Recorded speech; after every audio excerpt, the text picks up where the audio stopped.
Please join me in Ecclesiastes chapter 3. Ecclesiastes chapter 3. And we'll read verse 1 and then skip down to verse 9. I'm reading from the New King James Version, and this is what the word of the Lord says. It says, "To everything there is a season, a time for every purpose under heaven." Verse 9 says, "What profit has the worker from that in which he labors? I have seen the God-given task with which the sons of man are to be occupied. God has made everything beautiful in its time. Also, God has put eternity in their hearts, except that no man can find out the work that God does from beginning to end. I know that nothing is better for them to rejoice and to do good in their lives, and also that every man should eat and drink and enjoy the good of all their labor. It is the gift of God. I know that whatever God does, it shall be forever. Nothing can be added to it, and nothing taken from it." This is the word of God for the people of God. Thanks be to God. You may be seated, sorry. For the past few months, in addition to teaching my own class at UGA as a student assistant, I have the opportunity to also learn from my advisor by serving as her teaching assistant. This opportunity gives me the opportunity to refine my teaching skills as I'm provided select opportunities to cover different material in her class while she gives more direction and supervision that helps me to grow. However, I actually do very little teaching in this class right now, and so I more so help with other tasks. And one of the major tasks that I have from week to week that I really didn't anticipate is helping my advisor stay aware of the time. My advisor is one of those teachers who loves teaching and she loves what she teaches. So at times she gets on a point and she just starts talking about an article or a paper and she loses track of the time. She's notorious for forgetting how excited she will get about an idea or a concept and underestimating the amount of time she could spend talking about that concept or idea. So when my advisor looks at me and says that she thinks she can cover a topic that she previously mentioned was one of her favorites in 5 minutes, I helpfully nudge her to expecting her talking points to take a little bit more time than that. And I think there may be some resemblance here of how we can be in life when it comes to dealing with time. That we can get frustrated with the ebb and the flows of seasons, both physical and spiritual, because there are some moments and some seasons that we just want things to stay the way they are for a little while longer. And then there are others that we want to change quickly. We may feel our frustration with time and seasons when we feel our weekend passes too quickly when it was just Friday and now we blinked and it's Monday again. We feel it when precious moments seem like they were just yesterday when in reality years have gone by. And we feel it when we have been hoping and praying for visions that God has shown us to come to fruition. We feel it in our grief when moments and people we love have passed. The writer of Ecclesiastes seems to be reminding us about what we already know. The writer is reminding us about something so near always to our perception that there are times and there are seasons to every purpose under heaven. The concept of a time is always looming, so it would seem that the writer wouldn't even have to remind us of it. Yet he does. And in addition to listing out examples of different time-bound experiences, he poses the question that we too may ponder, and it's, what is the point of the work that we're doing in these seasons? What is the profit? And these questions can be so connected with our life experiences and our difficulty at times to see when, as the writer says, we are limited in our knowing of the work that God is doing from beginning to end. We recently entered a sermon series on choices, and I believe that some of how we engage with our decision making has to deal with time. Growing up in the African American community means knowing how the seasons should affect your decision making. From an early age, it is not uncommon to hear the elders conversing with parents, especially new parents, regarding the appropriate attire for little ones in different seasons. An elder out and about, even if they don't personally know a child or a parent, can sense when that baby needs a jacket on, or when there are too many clothes on that baby. Their experience with children mean that they have experience of knowing when the wind or the heat may affect the child in a way that causes them to become sick because they aren't properly clothed. Even if they don't always approach the parent, they will happily share with anyone in earshot. And those of us raised in the community have often come to know now, too, when that baby needs a jacket on. Because we have engaged with those who have wisdom about seasons and about making choices that should be made in them. In our lives, God is this voice of wisdom, making us aware of the seasons. God is the one who gives us insight into the seasons of our lives. God is who we must learn from in order to understand how the seasons affect the choices that we should be making. And at times we may want to dismiss God's voice of wisdom because God is telling us that we need to be doing certain things that may not match the season that we think we are in, given what we are able to see. But the writer lets us know that there's limitation to our vision, that we are not able to tell the work that God does from beginning to end. And this is because God is always at work. God never slumbers or sleeps. So there are works in progress that we are a part of, but unable to trace all the way back to its start because we are finite, but God's plans are infinite. We don't always have the insight to see the fullness of God's plans across time. Sometimes we can only see our role in a much bigger plan. Or sometimes we can't see our role in the much bigger plan. Our seeing is limited by the limitations of our humanity, but God's plans are infinite. And what this means is that because we can only see our role, we have to be careful of believing and making decisions based off of what we believe our season is, based only on what we see happening in our own lives. There may be more riding on the choices that God is calling us to make than we are able to determine just by looking at our own immediate lives. God has views of a plan interconnected through space and time. God is in a position where he can see the impact of the choices generations down the line.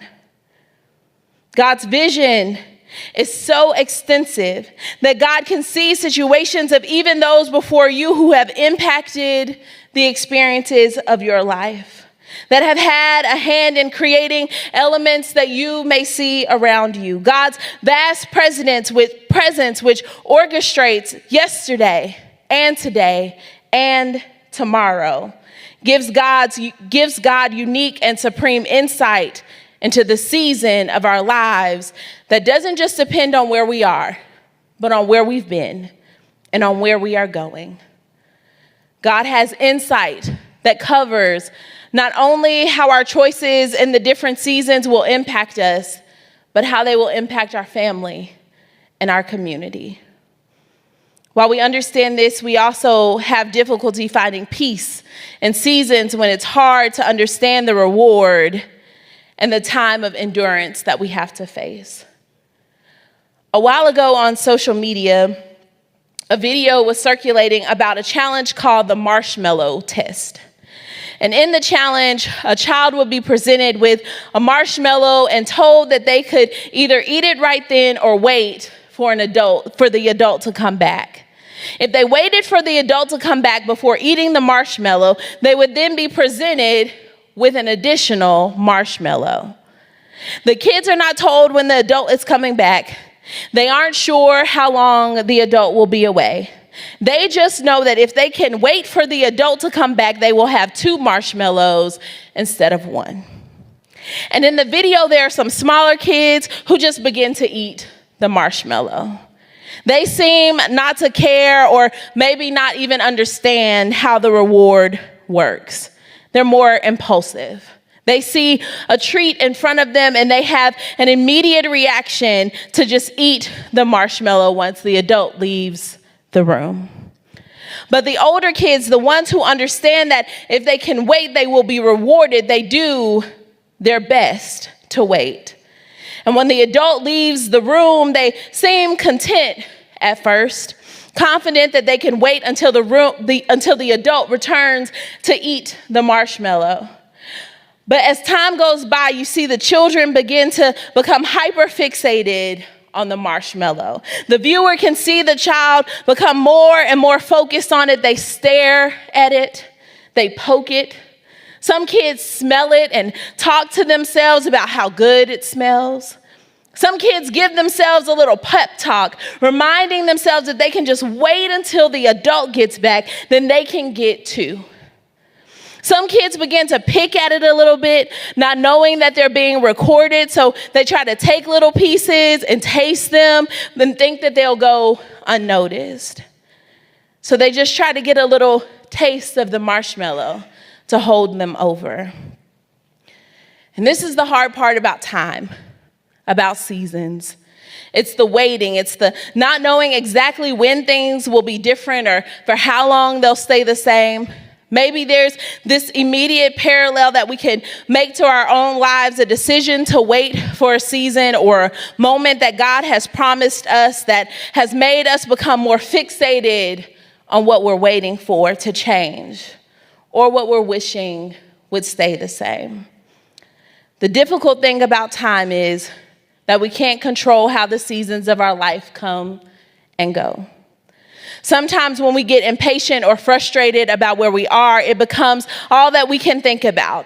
Our feelings of discontent grow to the point where we get impatient or start to doubt, and we begin picking and prodding, seeing what decisions we can make to just move things along or just stay a little longer without going noticed.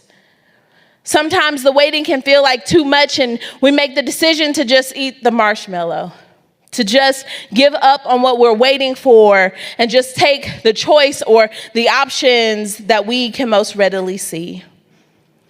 And I think the writer of the text knows how difficult the waiting can be. So the writer offers his own encouragement, the truth of what he has seen of God and of God's work, that God has made everything beautiful in its time. This is our confidence, that while some decisions that align with our seasons may seem difficult and the waiting just seems not to end, God makes everything beautiful in its time. We may not always know exactly what that timing is, but hopefully the faithful promise of God's beauty at work in our lives gives us a little more patience to make the choices that God is calling us to in their right season. The writer says that when it comes to time and seasons and work, the answer to the question about what the prophet will be is one that reflects a faithfulness that the writer has seen. The writer seems to have firsthand knowledge of the matter, reassuring us that while discerning our seasons and engaging our practice can be difficult, God makes things beautiful in its time. And for the writer, this is a reason to rejoice. This is a reason to rejoice and to do good.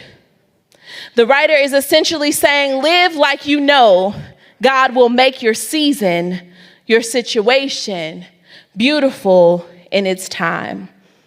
Make choices like you know there are things working that you cannot see.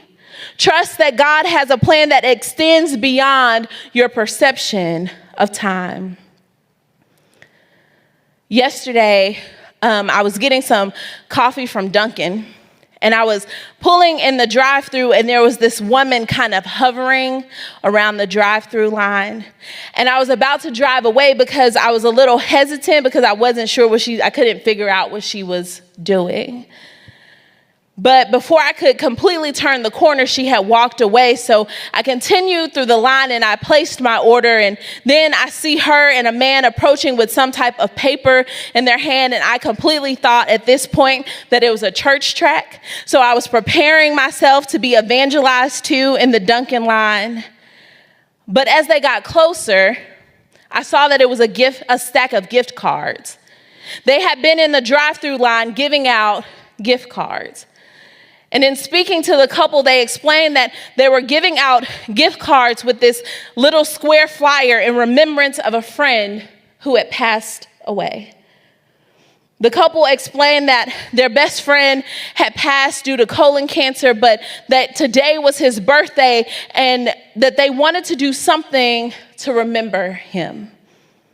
The little flyer that they made in his honor had a picture of him and his name, a reminder to get a colonoscopy, a note to pray for his wife and children, and a little message that said, Dan would have been 57 today, and he would have loved to share a cup of coffee with you. I don't know Dan, and I don't know Dan's wife or his kids. I just had a brief encounter with his friends in a drive-thru doing something to honor his life. But from the way that they chose to honor his life, there are some things that I can guess about Dan. I can guess that he was a person who showed kindness, because when his friends were attempting to come up with a way to celebrate him, when they were trying to think of a way to remember the life of their friend, the option that they believed would best do that was standing outside of a Dunkin' early on a Saturday morning, showing kindness to strangers. And in that kindness, they also believed that it would be important to talk about how Dan passed and spread awareness to others, and that while they were celebrating Dan's life, it was also important to talk about his wife and his two daughters. Their decision in remembering him said something about the way that he probably lived, showing kindness to strangers, being a help and support to others when he could, and a man of faith and care among his family. As I close, I've never met Dan, and I will likely never meet his wife or his children. More than likely, I will never see his friends again. But that day, Dan's life intersected with my life. It brings to life this real vision of what it means to do good in our life, and to honor God in our lives, to live our lives in a way where we take full advantage of our ability to do good in them and to see it as a beauty or as God's gift. It's a vision of the way that the choices we make now have the ability to move through time and through space. It's a vision of the limitations of our ability to envision God's plans from beginning to end. Because just like Dan's life and choice intersected with a person that he never met during his life, the choices we make in our lives will intersect with people that we may never meet. The choices of people we have never met or have yet to meet may have an impact on our own season, because God is not bound to time in the same way that we are. But God is the expert of time and seasons. God knows how to make things beautiful. God knows how to take the difficult, the rough, the undesired, and how to make it beautiful in its time. We have to trust that even if we cannot see the end of what God is doing, that our work has meaning and our choices matter. God will cause it all to come together. God will show up on time, even if it's not in our time. And God will make all things beautiful. Amen.